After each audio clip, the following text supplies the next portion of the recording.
Hi, I'm Sylvia Henderson of Ideas Success TV, and the question I have for you today is, what about meetings?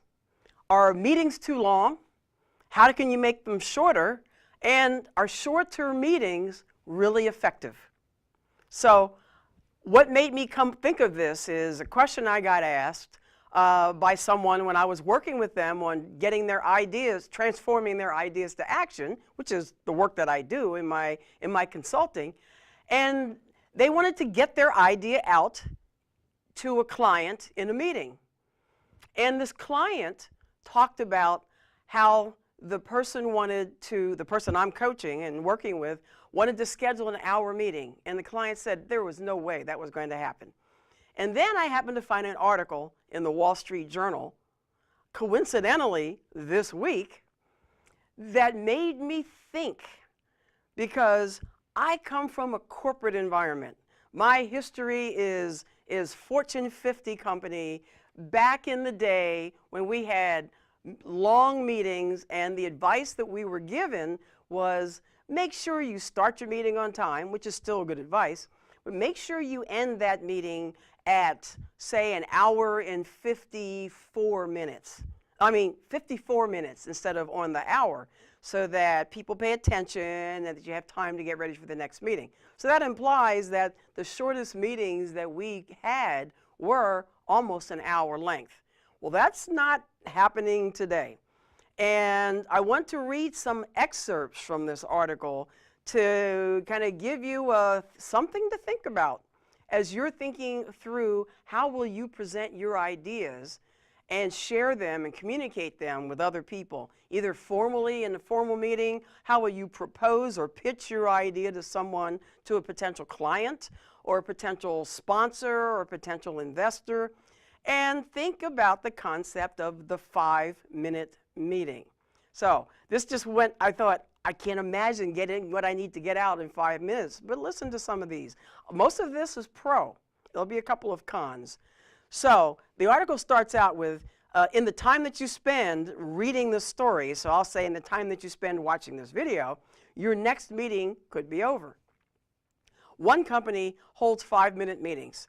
Rather than booking a conference room for 30 minutes, the manager, and I'm not naming names of companies or managers, the manager makes minor decisions in 5-minute huddles with colleagues.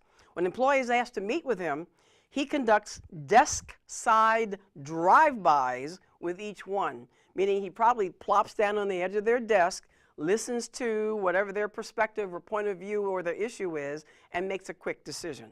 That's how many meetings, that's the essence of his meetings. Kind of management by walking by is what we used to call that kind of thing.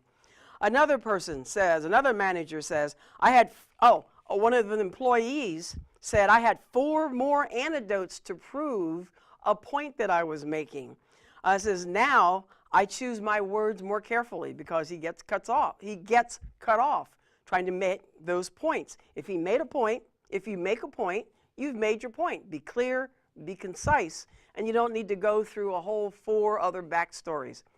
Makes me think, have you ever listened to people in a seminar, and the seminar presenter says, now I'm open for questions. Keep them short, ask the question, and invariably, whoever asks the question goes through a whole, it was wonderful hearing about you. Thank you so much for being here. I've adored you forever. When I was thinking about this, this was my history, and I went about this, and then finally, the question comes out. Ever sit in the audience and think, just ask the question? Well, this is sort of where these meetings are going, these 5-minute meetings. So let me give you a couple more things, because one of the things that dictates the length of my Ideas Success TV programs, if you look at the earlier ones, I intended to do half-hour shows. Now, 2 years ago, I did 1-hour shows. I reduced them to half-hour shows, and I got critiqued probably several months ago that even half-hour was too long. People do not want to watch you talk for a half-hour. So now I'm trying to just keep them in the 10-minute kind of time frame. So let me read a couple more items and leave you with these thoughts about how you frame your ideas to get them out in short meetings when you might be cut off in a meeting. I see the move is shattering for some workplace rights and routines. Long-winded monologues and PowerPoints are out. There's no time for small talk, less tolerance for 60 or 30-minute meetings when 5 to 15 meetings will do. People need to learn to distill their ideas and their requests to the conference room equivalent of an elevator pitch. That's what some of the advice is for shorter meetings, for getting your ideas out. Employees at another company finish some meetings in as little as 4 to 6 minutes. Creative professionals who were used to making polished presentations have to briefly explain mere seeds of their ideas or their work in progress instead. People in these meetings typically speak for 15 to 30 seconds at a time, or they risk being cut off by meeting leaders. A couple of other points. After another company says a meeting leader employs a 3-hour bounce rule, a 3 bounce rule, sorry, not 3 hour.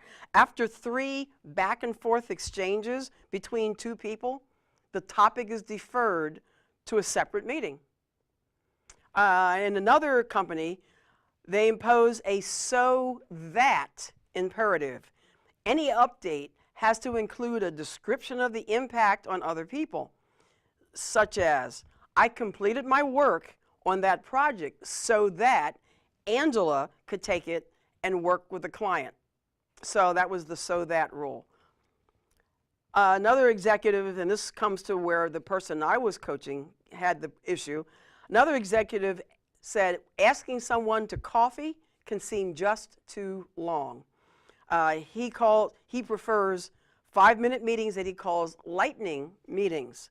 A lightning meeting has energy, he says. It has action. People are shocked by it, and everything about it truly moves.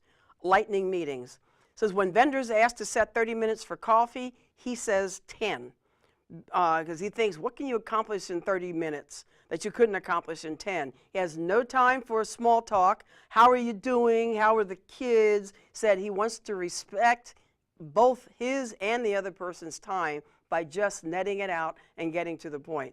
So as I come close to the end of this segment of this program, the negative or the not sure about that comes from, I remember in my corporate environment, part of a meeting, just like part of an interview, was building relationships, and it still is to an extent. So with these 5-minute meetings, are we losing the relationship building where you get to know somebody and people buy from those they know, like, and trust?